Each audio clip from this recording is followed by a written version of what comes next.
Hello and welcome back to 3 in 1, discovering our Triune God through science and experiment. And this week, our materials teach us about God's great rescue plan for his people, the Israelites, who were enslaved by Pharaoh in Egypt.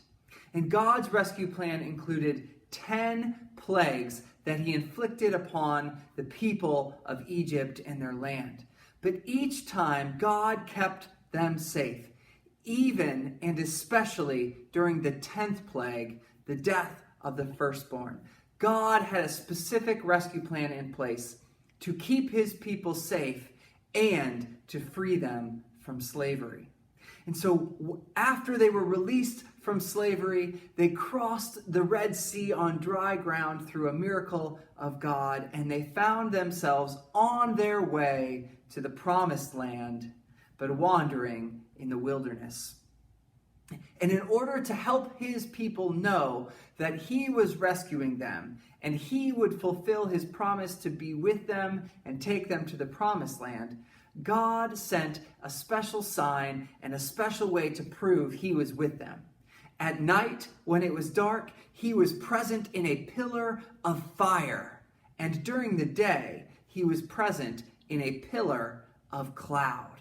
And to help us remember that God rescued his people and that he remained faithful and present with them, we're going to make a cloud in a bottle today.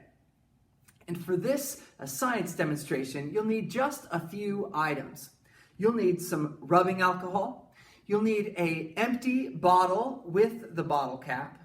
You'll need some Play-Doh or modeling clay, a ball pump, a push pin, and a pencil.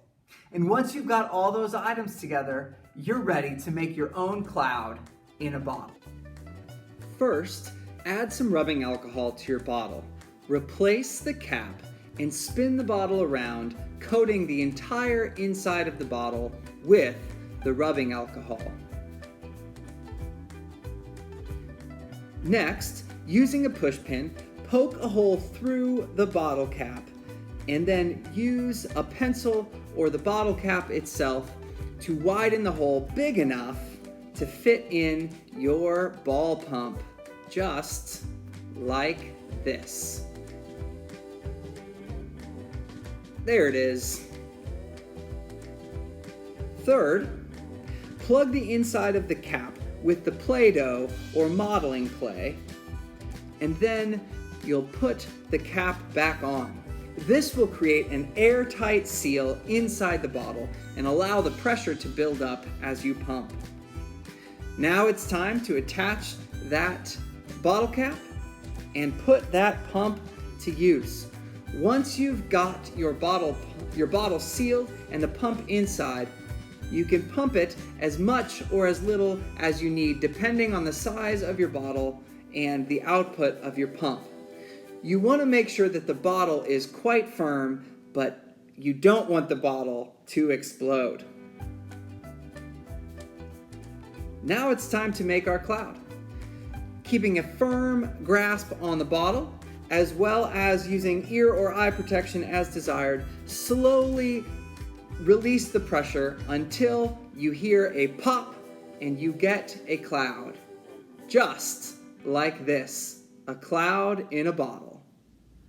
So what is it that made this cloud? Well, this cloud formed just like they do in the sky, when tiny droplets of water called water vapor condense in the cool air of the upper atmosphere, and they form water droplets around dust particles and other things in the air. Eventually, as they begin to collect, they get heavier and heavier until the cloud drops, and ultimately the raindrops fall as rain. And when we pumped air inside our water bottle, we increased the pressure and raised the temperature inside the water bottle, so that when we unscrewed the cap, the air rushed out, the pressure dropped, and so did the temperature. And when that temperature dropped quickly, the water vapor inside the bottle condensed and formed tiny droplets of water, which we saw as a cloud. And there you have it.